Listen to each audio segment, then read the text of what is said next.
When I heard when you proposed about the full ride from Hart to Trasigang on bicycle, I thought like that man is crazy, you know. It's just like it's in kind of impossible.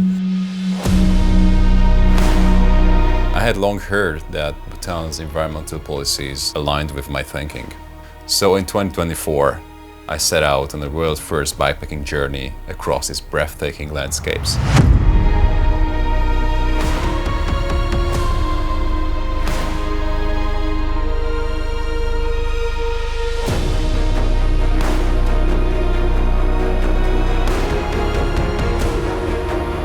Victor found this seriously rugged and ancient trail across most of the country that had never been cycled before and that looked like a great fit for us.